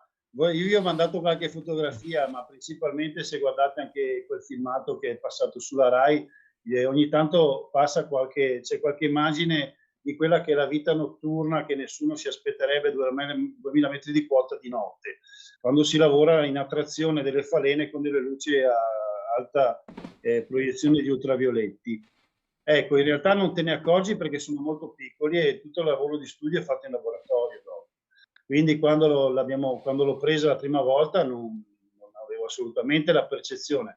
Poi quando si portano questi animali, perché purtroppo devono essere studiati in laboratorio, essendo molto piccoli, il problema è semplicemente la grandezza di questi organismi, si parte con uno studio vero e proprio. Lo studio vero e proprio è piuttosto complesso, riguarda lo studio della parte dell'aspetto esteriore, poi lo studio degli organi interni e poi si passa alla genetica con il DNA barcode, cosiddetto DNA mitocondriale, che si usa e che serve per avere, diciamo, un'ulteriore conferma del fatto che magari quella che si è trovata è una specie non descritta o mai descritta. Insomma, e gli hai dato un nome, perché non abbiamo ancora parlato del nome della falena. Gli ho dato un nome, sì, allora, chiaramente il nome che gli ho dato è il nome specifico, mentre il nome generico, sapete che i nomi scientifici sono tutti costituiti da un nome, da un binomio, no? Uno è il primo è il nome del genere, il secondo è della specie. Quindi il genere non era sicuramente sconosciuto ed era appena stato revisionato da poco, per questo che mi sono trovato piuttosto bene nello studio di quello che ho trovato, e dopodiché ovviamente una volta stabilito che era una specie nuova, ci è voluto un po' perché alla fine, prima di iniziare ad avere i risultati della genetica, mi sono confrontato con i colleghi stranieri, francesi, tedeschi, inglesi, eccetera, e alla fine poi abbiamo stabilito che era una specie da descrivere e bisogna dargli un nome, insomma, questo è il concetto, no? Perché non ce l'ha un nome, quindi bisogna in qualche modo battezzarla, per così dire. E questo è appannaggio esclusivamente di chi scopre la specie. Io questa specie l'ho dedicata a Cesare Lasen, infatti si chiama Megatraspedus laseni, perché Cesare Lasen è stato intanto il promotore del Parco Nazionale Dolomiti Bellunesi, è stato il primo direttore del Parco Naturale Dolomiti Bellunesi, Parco Nazionale, scusate, ed è un botanico di fama internazionale ed è una persona, oltretutto è anche una persona squisita, per cui ecco tutta una serie di motivi per cui l'ho dedicata a lui. E che ovviamente è stato molto contento di questa cosa, ma gli sono state dedicate già delle piante di cui adesso non ricordo il nome, perché essendo un botanico, qualcuno che ha scoperto qualche specie di pianta nuova gli ha dedicato ovviamente il nome di una pianta a fiore.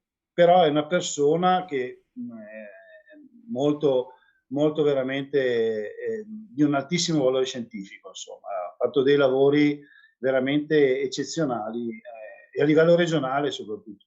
Ed è una persona molto affascinante, anche fare una passeggiata con lui vuol dire imparare tantissime cose e sentire di tutto di più di quello che c'è sulla flora e vegetazione di un determinato posto. E quindi mi è sembrato un giusto tributo, insomma, a questa persona. Bello, complimenti. Beh, ma quando tu ce l'avevi, perché hai detto che l'hai scoperta un anno fa, no? Hai fatto la raccolta, diciamo, di queste falene. E quindi man mano che la studiavi hai detto, qua è un colpo grosso, ho fatto un bel colpo, un po' quasi come una lotteria per te. Allora, gli aneddoti si sprecano qua, per cui alcuni non posso neanche raccontarli, direi, no, nel senso che ci sono voluti 4 anni per la descrizione, nel senso che io ho trovato il primo esemplare nel 2016, di notte, periodo fine giugno, primi di giugno, ecco. Sono tornato l'anno successivo, non l'ho trovata, perché basare una descrizione su un unico esemplare non è molto etico, diciamo, dal punto di vista tecnico è un po' poco, bisogna cercare di avere. Inoltre ho trovato solo il maschio, poi sono tornato per altri anni finché nel 2018 ho trovato un altro esemplare maschio e alla fine diciamo che intanto un po' prima di pubblicare la descrizione alla rivista scientifica ho chiesto in pratica per favore me la pubblicate perché dopo 4 anni ne ho solo 2 e io non so cosa dirvi, cioè, ci ho provato, ve lo assicuro, ma non sono riuscito a trovarne di più e oltretutto non ho trovato neanche la femmina, perché adesso arriveremo anche al punto un po' delle cose interessanti della vita di questi animali.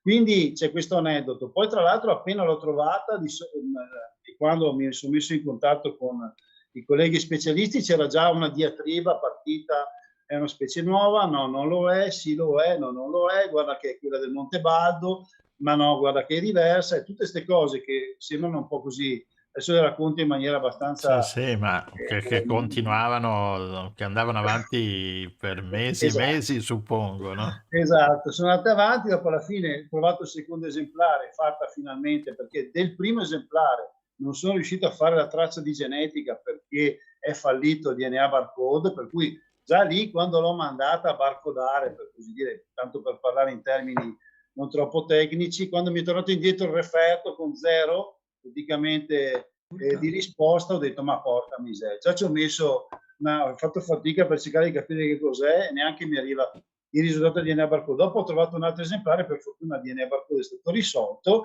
e nel frattempo c'era questa diatriba, invece in realtà è veramente una specie diversa e non ancora scoperta. Ripeto, purtroppo, malgrado i diversi anni impiegati per la ricerca, non ho ancora trovato la femmina. E il motivo qual è? Che le femmine sono senza ali, o meglio hanno delle ali molto ridotte che non gli permettono di volare. E quindi questo comporta una difficoltà ulteriore nel riuscire a descrivere anche la femmina, che è importante anche questo fatto, ovviamente. Quindi non sappiamo di fondo di questa specie, come più o meno per il 70% delle specie animali descritte e conosciute su questo pianeta, non abbiamo nient'altro che un nome, una morfologia, magari anche fine, spesso neanche, perché fino a metà 800 non venivano assolutamente considerati certi caratteri diagnostici, come gli organi interni, e poi non sappiamo niente della biologia. Quindi facciamo, diciamo, io dico, facciamo tanto i fighi, cioè siamo noi che governiamo questo pianeta, ma poi in realtà veramente abbiamo dei vuoti di conoscenza enormi ancora, e questo non ci permette ovviamente di poter capire come possiamo sviluppare le nostre conoscenze, magari utilizzando queste forme di vita che si sono evolute nel corso di milioni di anni e che potrebbero avere un qualche valore per noi, come bioindicatori, come per tanti motivi, insomma. Ascolta, no, dicevi gli aspetti un po' più precisi su questa falena che ci vuoi raccontare. Mi fa un po' impressione che tu parli di organi interni in un esserino così microscopico. Hai diritto di ridere, va bene. No, beh, no, fa parte la parte tecnica è un po' complicata da spiegare senza avere dei supporti, diciamo, visivi. Io sono nel mio laboratorio qua in casa dove lavoro e faccio le mie ricerche, e serve una serie di strumenti, però di fondo qual è? Il problema è questo. Allora, intanto sapete tutti che le farfalle, le falene, quando le toccate rilasciano la famosa cosiddetta polverina, no? In realtà non è una polverina, sono delle squame che coprono il corpo di questi insetti e che gli hanno dato il nome proprio specifico dell'ordine, Lepidotteri, Lepis e Pteron, dal greco e poi dal latino, squame e ali, cioè ali ricoperte di squame. E allora cosa succede? Dovete capire bene che se noi vediamo un esemplare di un adulto di farfalla o di falena appena uscito dalla crisalide, noi vediamo i disegni veramente completi di quella specie, perché non ha ancora volato. Quando iniziano a volare, in qualche modo perdono le polveri. Perché non vivono un giorno, come magari uno possa pensare. Le farfalle vivono anche mesi. Queste piccole falene vivono un paio di settimane. Ma insomma, pensate a una piccola falena così di 1 centimetro, se inizia a piovere in alta montagna, c'è vento, non è che se la passa proprio bene, insomma. Quindi vuol dire che l'aspetto esterno diventa piuttosto relativo, perché dopo un po' non sono più in grado di vedere esattamente i disegni che avrebbe, no? E allora di conseguenza, oltre al fatto che l'aspetto esteriore può variare per tanti motivi, come temperature diverse, uno sviluppo, una fase di sviluppo in crisalide che magari ha subito degli sbalzi termici, e allora si vanno ad analizzare gli organi interni. Ovviamente gli organi più significativi sono gli organi di riproduzione, che chiaramente, come la genetica, cioè, sono vincolanti per capire le differenze fra una specie e l'altra. In entomologia questa è una cosa frequentissima. L'esempio che facciamo di solito quando si fanno i corsi di entomologia o anche di lepidotterologia, di studio delle farfalle, è questo: avete anche in natura due specie molto facili da riconoscere, sono fra gli uccelli il merlo. Il merlo è nero col becco arancione, no? Abbiamo esclusivamente il merlo in Europa. Se magari ci spostiamo in un altro paese possiamo avere un merlo simile ma leggermente differente. Abbiamo una specie A, insomma, che ha dei caratteri costanti, una specie B che magari invece ha dei caratteri un po' variabili che rientrano anche nei caratteri della specie A. Morale della favola: quando invece di essere 2 le specie magari sono 10, c'è un grossissimo problema a riconoscerle a vista, diciamo, e quindi si va con altri sistemi. Nel caso dei lepidotteri si va a studiare gli organi interni, quindi si fa una dissezione, si estraggono queste parti che sono grandi mezzo millimetro, qualcosa del genere, e poi si studiano, si preparano, c'è tutta una serie di procedure che permettono di studiare come sono composti, insomma. Ecco. Un piccolo puzzle che in qualche modo pian pianino si va a comporre. No, ma è un lavorone, perché si lavora sul piccolo, e quindi bisogna stare attenti, Certo. anche a non rovinare, no? Anche tutte... Sì, io ormai ho una certa Sì, esperienza, visto che vabbè. sono arrivato a circa 2000 preparati di questo tipo, e perché lo faccio ormai da moltissimo tempo, però queste è la parte tecnica più accurata. Per quello che quando si trova qualcosa ci vuole comunque del tempo per studiarla e poi per pubblicarla. Però la cosa importante, detto questo, queste sono veramente questioni molto, molto tecniche. Le pubblicazioni scientifiche non sono nient'altro che una serie di dati, ovviamente, principalmente, però invece l'importante è capire che siamo di fronte a un'evoluzione eccezionale. Un organismo che ha passato milioni di anni prima di riuscire ad arrivare a specializzarsi per vivere in quel piccolo ambiente in cui l'abbiamo trovato. Una femmina che ancora non è trovata, ma che comunque non può volare, e che attraverso l'evoluzione è arrivata in qualche modo a ridurre le ali per evitare di essere trasportata dal vento, per proteggersi meglio dal freddo, e per portare avanti la specie. Questo è il punto. E quindi queste sono le cose eccezionali da tenere in considerazione. Sì, dimmi. No, stavo pensando, ma in pratica queste falene vivono sempre in un'area ristretta, o fanno anche degli spostamenti un po' più consistenti? No, hanno una capacità di dispersione bassissima, e per questo che possono essere anche utilizzati come bioindicatori. Adesso con i cambiamenti climatici e l'innalzamento delle temperature, molte delle specie, e probabilmente alcune ancora sono da scoprire, che sono localizzate nelle alte quote delle montagne e delle Dolomiti, andranno incontro a un'estinzione. Perché è vero che la maggior parte di questi organismi hanno un bruco che è fitofago, cioè mangia su delle piante, e le piante seguiranno in qualche modo con l'innalzamento delle temperature, si sposteranno verso quote superiori. Però noi effettivamente, non avendo pochissimi dati, non sappiamo di molti organismi la tolleranza che hanno a questo innalzamento di temperatura anomalo. Cioè noi in effetti non possiamo dire, ma le specie che abitano a 2000 metri con l'innalzamento delle temperature si sposteranno verso l'alto perché sono abituate a temperature molto fredde. Non è vero, perché è possibile che siano confinate fra i 1800 metri e i 2000 metri, perché quella è la loro range in cui vivono e si sono adattate, e non perché si possono spostare più in alto. Poi inoltre c'è un grande problema: nel caso degli impollinatori come i lepidotteri ci deve essere una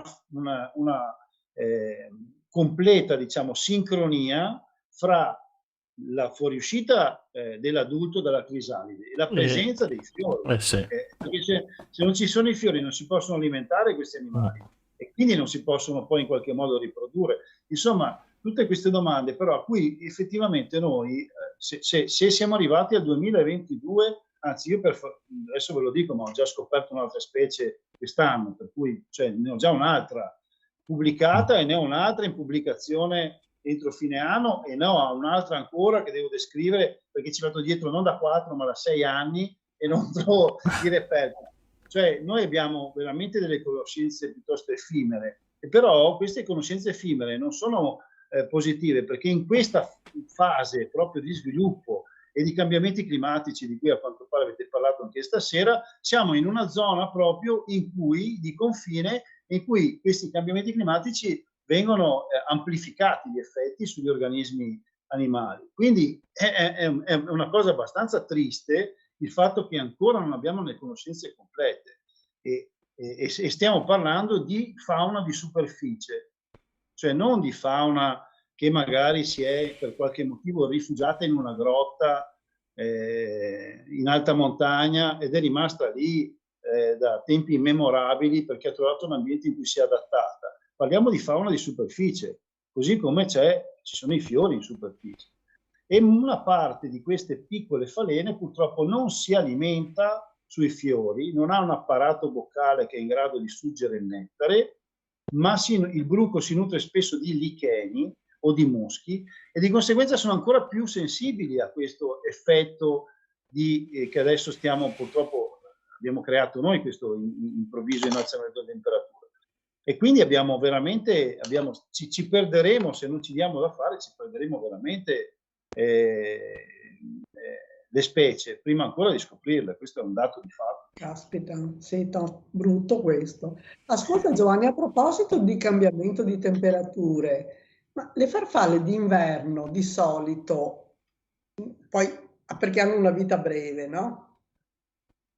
Però qualcuno rimane in qualche forma, visto che poi l'anno dopo rinascono. Com'è il ciclo? Allora, sapete benissimo il ciclo di questi insetti è uovo, larva, crisalide e adulto. Adesso la faccio abbastanza breve perché sennò finiamo alle 2 di notte. Esatto, purtroppo, anche perché sono cose molto affascinanti. Le farfalle, in particolare diurne, rappresentano la vita nuova, no? La psiche, come dicevano i greci, l'anima e tutte queste cose, ci sono dei significati incredibili dietro la vita di questi animali. Questi animali non vivono pochi giorni, dipende insomma. Alcuni animali vivono, alcune falene vivono veramente pochi giorni, alcune farfalle svernano nelle nostre abitazioni. Quelle che vedete in primavera svolazzare ai primi caldi sono quelle che hanno svernato nelle nostre case. Purtroppo non ce l'ho adesso a disposizione, se vi facevo vedere, quest'anno ero su in Appennino e sono andato a dormire in un rifugio. Il rifugio sul tetto, diciamo, della camera del rifugio c'erano 4-5 farfalle e i primi freddi si sono riparate e stavano dormicchiando aspettando tempi migliori. Quindi svernano da adulte, mentre in alta quota, come in montagna dove ho scoperto questa nuova specie, il più delle volte svernano come bruco all'interno magari di una piccola celletta di seta sotto le radici delle piante, per cui subiscono chiaramente l'effetto delle temperature fredde in inverno, ma hanno la capacità di superare il freddo perché concentrano molte sostanze all'interno delle molifere, che sarebbe il loro sangue, e di conseguenza non congelano, insomma, questo è il concetto. Però già quando c'è un inverno molto secco, alla primavera seguente abbiamo pochissimo volo di adulti perché molti bruchi finiscono per non superare l'inverno, che se è molto secco la temperatura fredda raggiunge molto più facilmente questi organismi che non quando c'è una coltre di neve di almeno 20, 30, 40 centimetri che, come sapete, fa un effetto coibentazione, per cui sotto le temperature rimangono più adatte alla vita di questi animali. Esatto. Ecco perché ogni tanto si trovano dei bozzoletti di cosa tra la libreria, sul muro. No, possono essere forme che aspettano l'estate per dopo uscire. Beh, noi abbiamo un sacco di specie cosiddette sinantropiche, tarme della farina, le tarme, sono tutti lepidotteri, le tignole cosiddette, quelle che ti mangiano i maglioni, cioè ce ne abbiamo per così in casa.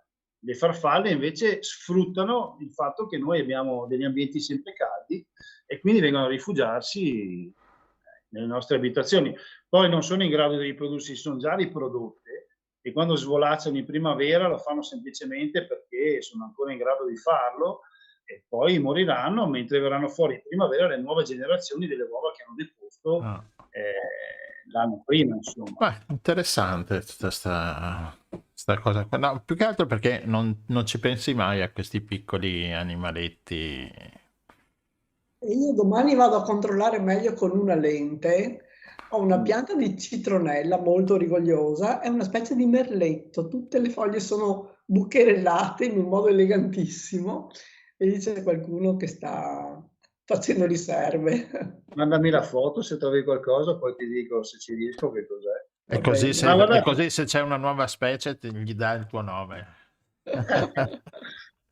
Esattamente.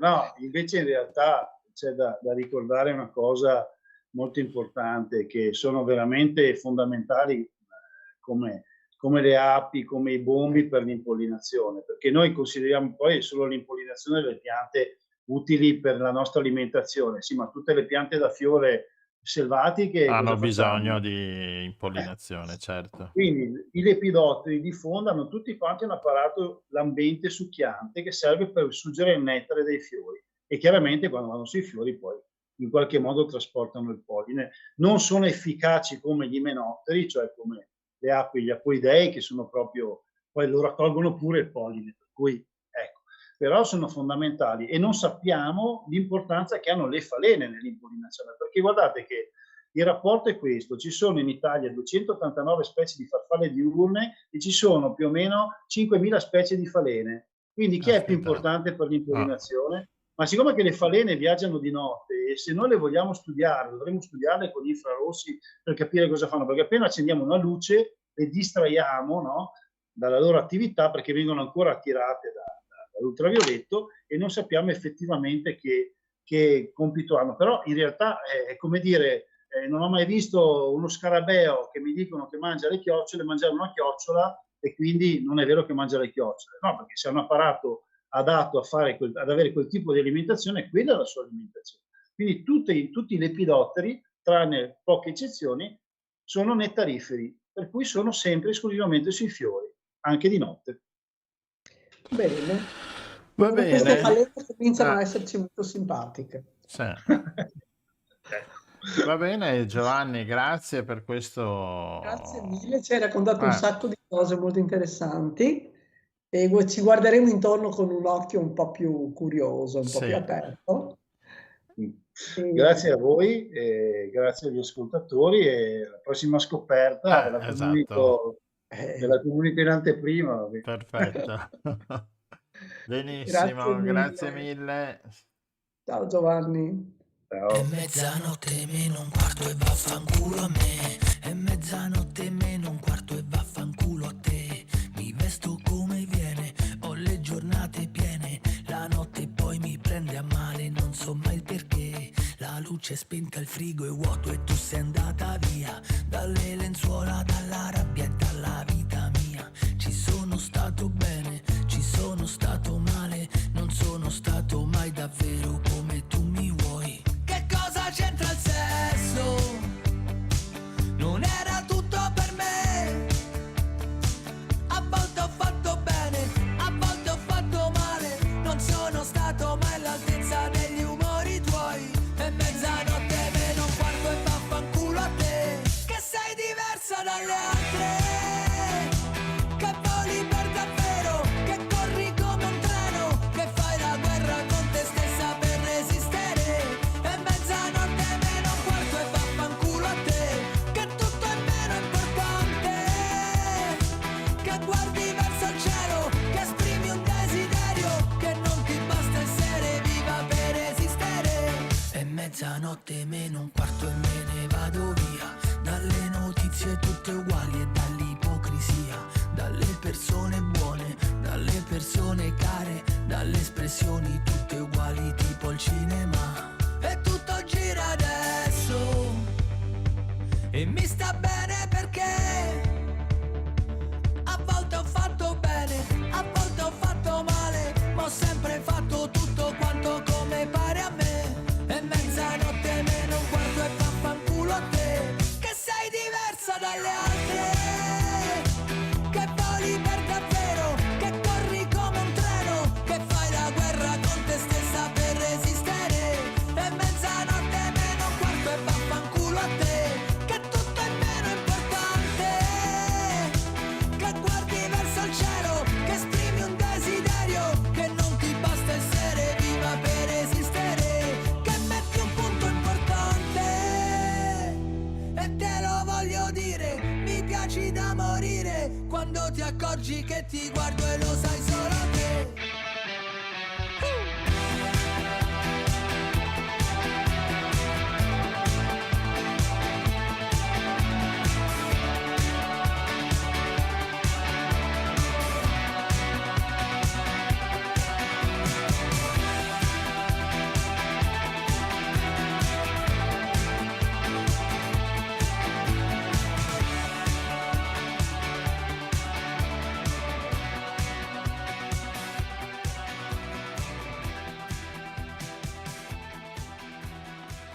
Bene, abbiamo sentito anche Artù con mezzanotte meno un quarto. Accendo il microfono, no, l'ho spento. Il tuo Rossella adesso l'ho acceso e basta, che dire, abbiamo finito. Siamo andati lunghi per colpa di Giovanni che ci ascolta ancora, che è ancora qua. Grazie. No, siamo contenti, anzi, insomma, abbiamo imparato un sacco di cose. Regala sempre un'originalità di sguardo che ci piace, ecco. Va Esatto. bene. Bene, Allora, e niente, il lunedì prossimo ascoltate le playlist di Lorella. Giovedì. Lorella, devo dire che devo farle i complimenti, mi è piaciuta moltissimo quella sulle cover di artisti Quelli italiani che... di cantanti stranieri. Sì, sì, E merita, molto piacevole, molto ben documentata, comunque molto ben introdotta, e quindi il prossimo. Esatto. Ciao a tutti, a lunedì. Ciao a tutti, grazie.